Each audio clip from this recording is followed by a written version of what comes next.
Welcome to another episode of Newspaper Review on VOS TV. I am Valentine Osumbo, and with me is Suyi Ayodele of the Tribune newspaper. Suyi, welcome once more. Valentine, good morning. Yes, thank you very much. You're looking great and you're looking smart. It's already Monday. Very much. It's a Monday morning. It's a Monday morning. Yeah. It's going to be a fantastic day. Thank you. See me putting on white. Yeah. It's going to be purity all through the day. Oh, wonderful. And I'm very sure that our viewers are going to be expecting something very exceptional from you today. Let's roll first. Let's roll. Okay, knowing that this is a wonderful morning, a Monday morning, as we have stated, and we have wonderful headlines that makes the newspaper this morning. One of it is the issue. During the weekend, there was a rowdy noise from the southeast, and right here on the newspaper, exactly Tribune, the head leaf of the newspaper from Tribune is Southeast governors set to join security outfit code name Ebubeagwu, and that's taking a lead from other Southwest and every other thing. Yeah. Security outfit launched. Good. It's long overdue. I must say that the one coming from the southeast is long overdue, and I wonder what the south is doing. Southwest took the initiative by setting up Amatekun. Yeah. Now southeast has come up with Ebubeagwu. So what does this tell you? It tells you that the people are ready now to take their destinies in their hands as far as security or insecurity is concerned. Look, when a government sits back and allows this kind of a thing to take place, you don't need anybody to tell you, you don't need any prophet to tell you that that government has failed. It's a sign of failure on the side of the present administration that individual states, individual regions are setting up their own security outfit, as we have in the southeast. Yes, I was going to ask you that. Suyi, does it not call for concern? No, it doesn't call for concern any ruler again. Look, let me tell you something. We've been agitating for true federalism. We've been asking for state police. We've been asking for restructuring of this country. They are not listening, but nature is dumping it on our laps free of charge. FOC, we are not paying for it, and it's good for us. Because what this means is that we are going back gradually, either we like it or not, to the regional system of government, where every region, every zone of this country will sit down and map out strategies that are suitable to that zone. And that is exactly what we have. What is happening here? You have a centralized police force, where the Inspector General of Police sits down in Abuja, appoints commissioners all over the place. They are answerable to him and not to the governors of the state. In the southeast, what brought about this thing? The killing in Ebonyi, the killing that is going on in Imo State, in Abia, just name every part of that zone. Yeah. It's like it is a war zone. Yes. I said, for how long do you think that the people will sit down and allow this state of anarchy, this state of anomaly to continue? No, they have to do something. And this is a very good response. I expect that by now the people of the South should also be able to sit down, design a kind of a security outfit that is suitable to the terrain in the South. Establish it. It's not necessarily because you want to break away from the country. It's not because you want to disintegrate the federation. It's just to complement the inadequacies, to show up the inadequacies of the Nigerian police force. See, some persons would want to argue that with the clamoring for state policing, and that now that the federal government are saying, okay, we are going to see to the state policing, does the need for this regional? For how long will that take us? For how long will it take? You keep on promising us they're going to do state policing. They even did the other thing, the other time they call it constabulary or whatever. Yeah, they gave recruited people and the rest. Did you see that? Look, for instance, let's take Edo State. November, December, January here in Edo State, nobody could walk freely now. Until Governor Obaseki set up this vigilante group. Go over the city. Yeah. You see them everywhere. And then the crime rate just all of a sudden dipped. And that is exactly what we are asking for. They are dying in the southeast. People are being killed, wives are being raped, daughters are being raped in the presence of their fathers and husbands in the southwest. We set up Amatekun. Yes, Amatekun may not be the solution, the lasting solution to it, but at least with the presence of Amatekun, the level of crime in that region has gone down. So, and I expect the same thing will happen with Ebube Agu in the southeast. So what this tells us is that we don't need the federal government should wake up and smell the coffee. That you can't keep on promising people we are going to do state police, we are going to do this. There are people that are done. They are already taking the initiative. So what I expect the government or the federal government to do is to sit down with these regions, sit down with the governors of this region, to find a way of marrying Ebube Agu or Amotekun or whichever security outfit that will come up. Yes. To the line of the police, and then make sure that okay, there's a kind of a relationship between the two and they are working hand in hand. Yeah. End of story. But hey, we've gone beyond that level of sitting down. I want to read. Well, come to think of it. How long are you going to sit down in your home and some felons will come with cutlasses and guns and everything, killing and the people will have to react. So this, for me, is a welcome development. God Almighty himself knows that it is time for Nigeria to restructure, and it's restructuring it for us little by little. By the time you have it in the south, you have it in the north central, and the northeast will come up with something, the northwest will come up with something, then the country will be at peace. Yeah, I don't think for some recent time now, the north has contemplated. No. The north is already full of. Where are we talking about the north? The northeast and the northwest have been in perpetual state of war.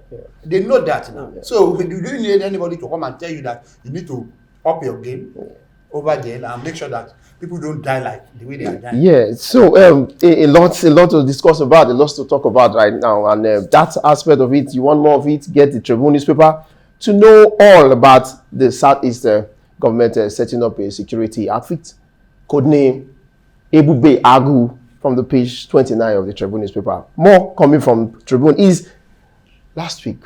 To be very precise, you spoke on the recklessness of Matawale's speech as regards to retaliation of Southerners if they don't stop killing Northerners in the South. And just on Tribune this morning, we still have it here. It said Matawale attack on Southerner, reckless, insensitive. Gani Adams, Yoruba group. Well, like you said, we discussed this thing precisely on Friday, and these are exactly the same words we use in describing it. Look, let me tell you something. You need to, from Friday till now, the media space was awarded with this issue of Matawale, and he knows that the man it's not that only that he good, he made the most insensitive, the most reckless, and the most irresponsible statement any governor or anybody whatsoever can make in Nigeria, especially at this period. And I don't want to go into details of that because it's already overflowing. The man is feeling the heat. Why he has not come out to apologize unless it's personal ego. But I know that whether he apologizes or not, the point has already been made. Unfortunately, for the entire country, the two groups that matter in the north, Arewa Consultative Forum, the Miyetti Allah group, the two groups came out that same Friday to say, well, we don't want any reckless statement. We don't want anything that can hit up the policy and everything. In short, specifically, Arewa Consultative Forum said, we are warning the youth, don't take up any retaliation measure because we are not representing us. That is not what we want. We believe in negotiation. We believe in sitting down with these people to negotiate. And what are the issues? Miyetti Allah provide a solution. You don't need to take your cattle from Kano to Ibadan or to Benin City. There are forest reserves, 400,000 grazing reserves, 400 grazing reserves. They did not put these animals there, let them graze there. And then on Saturday or yesterday, I saw a video clips on one of my friend's pages where he was praising General Buhari that he has made it possible for cows to be transported from Kano to either Lagos or Ibadan through rail. We are saying fine. But we don't need to clap for him. That's what we have been talking about since all this. He's doing the right thing. Now, good for us. So Matawale is on his own as far as the entire country is concerned. It's on his own. All right, that's more from Tribune as well. Get a newspaper, visit your newsstand, and you get more from that. Still on Tribune, we have gunmen attack police station in Cross River, cut away AKA 47 rifle. That thing happened, I think, the early hours of yesterday. It's an isolated case. A lone police officer who was on guard duty, and then some 3 guys rounded him up, swap on him, hit him on the head, and collected his. And they didn't even enter the police station. But yes, as isolated as that may be, it gives us concerned, for worry again. One, if a police station, you put just only one policeman on guard duty like the gate, what are the other guys doing? And that is exactly what is happening. How many of you can't even police your own station? So if police station can be under attack, it's the individual homes that will not be under attack. So it's good. I think the DPO or the crime officer for that police stations, they have questions to answer. And I'm sure, in short, as a matter of fact, as I'm yesterday, the policeman who lost his AK-47 to those guys has been detained. All the police officers in that police station have been moved to their divisional police headquarters for interrogation and arrest.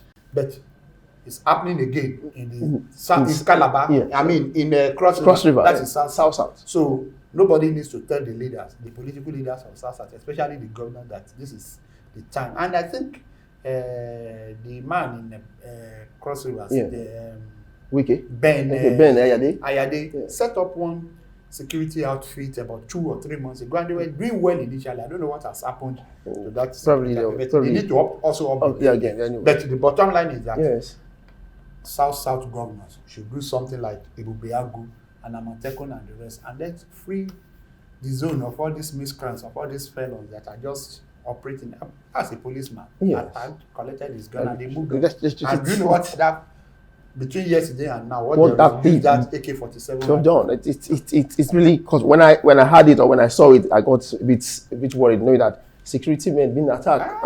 What happens to gallantry and every other thing? I think that anyway, away from Tribune this morning, it's the Nation newspaper, and so it's don't know. I want you to take the headlines yourself. Okay, the first one here that should be of interest to Nigerians is 774,000 public job workers protest unpaid 20,000 naira wage.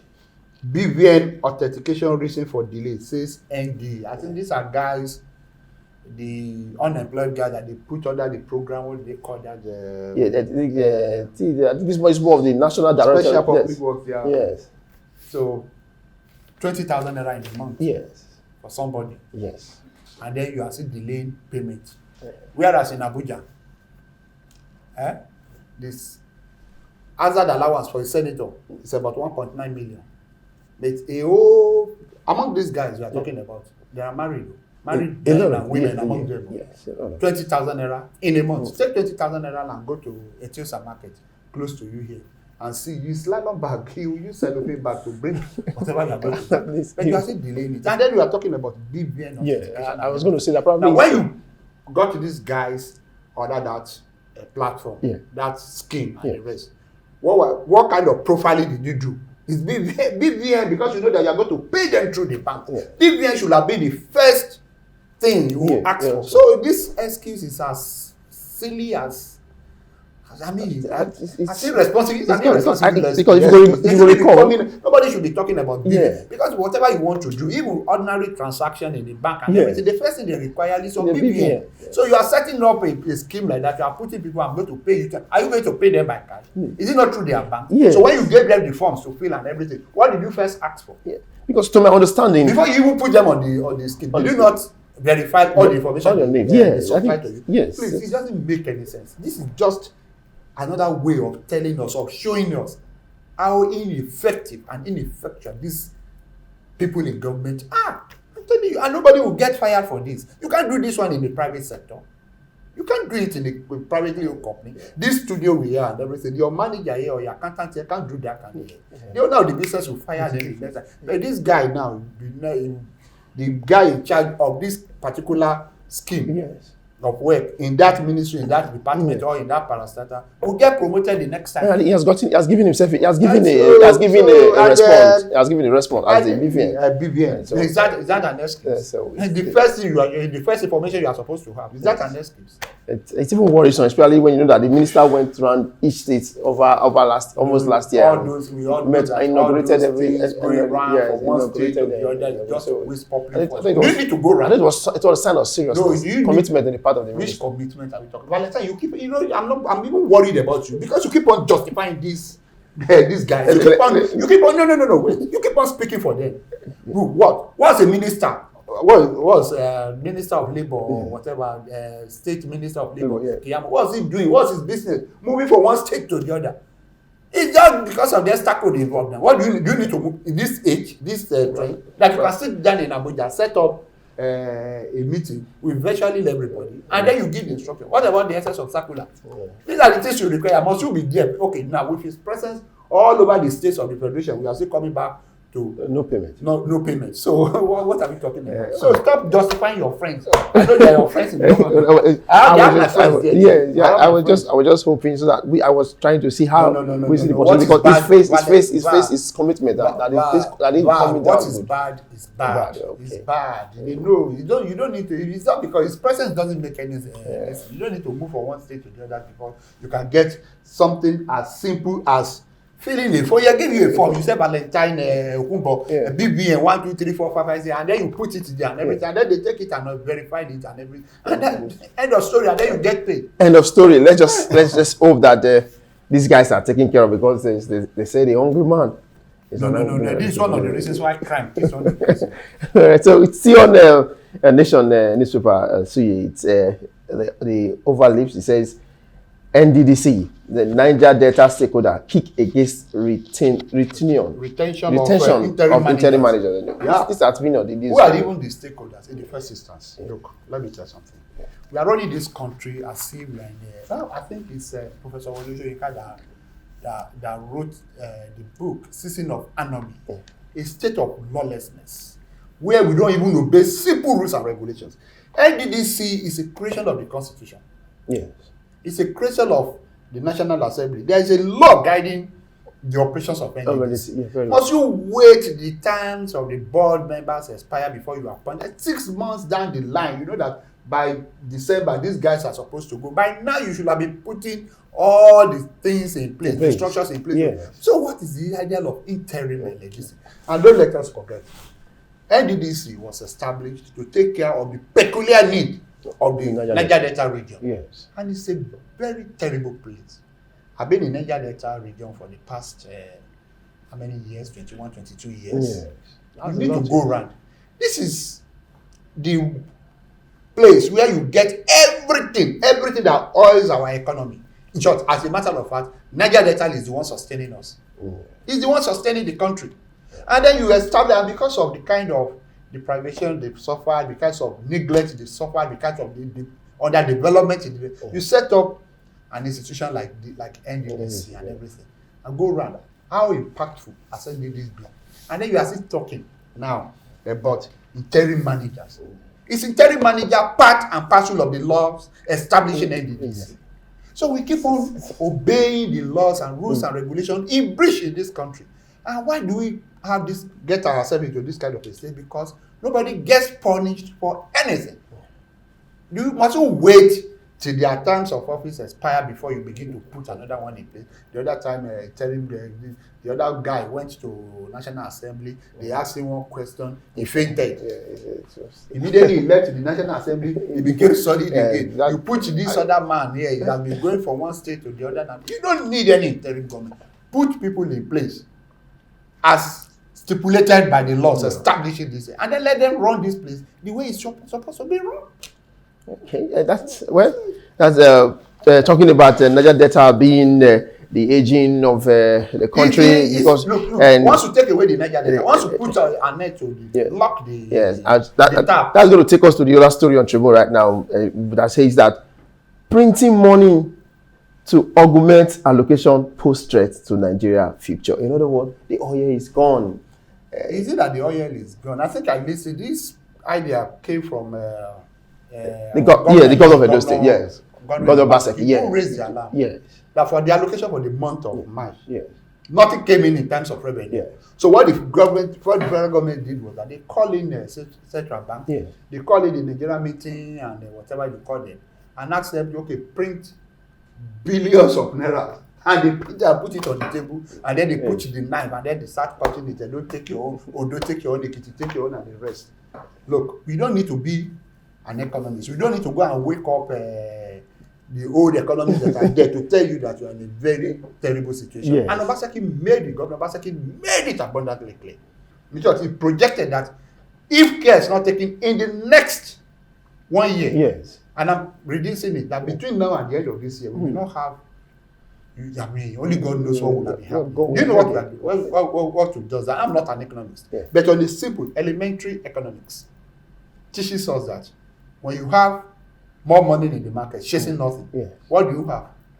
It's a terrible situation. You don't even have, you not generate any revenue because one, oil prices and the rest in the international market has dropped and the rest. What happened to the reserves you had before and the rest? So we've mismanaged everything. We've now gotten back to the time of Idi Amin Dada of Uganda, where he said, okay, central bank governors, what they can print more money. And then before you know it, Nigerian currency, the naira will become more useless even than the tissue paper. And that is exactly where we are heading. So the man that spoke, good enough. Yes.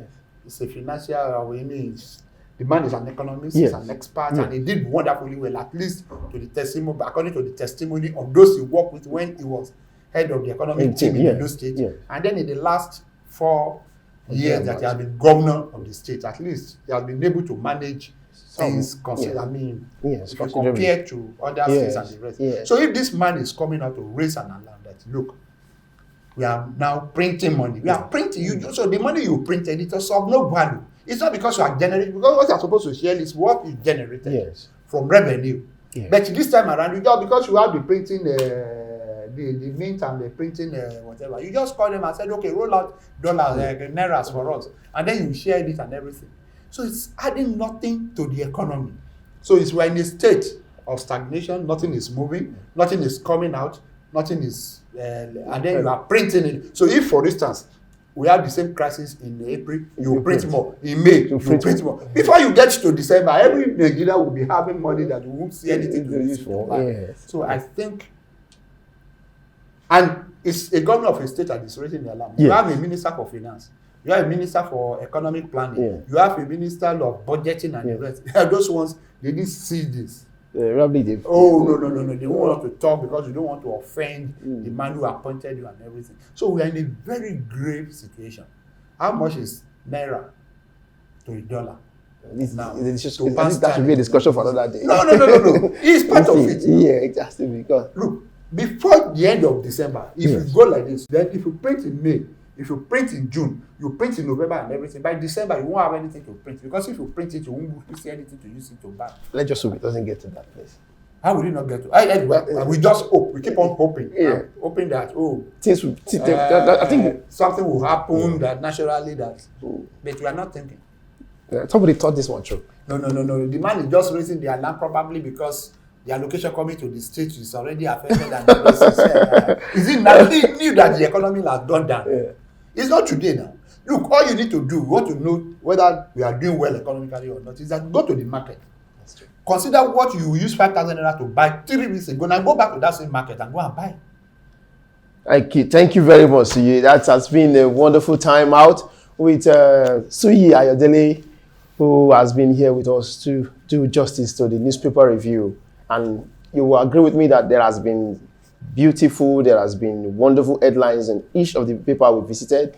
And I want you to visit the newsstand as well to make sure you get the full details of it all. That has been it from us, from Suyi.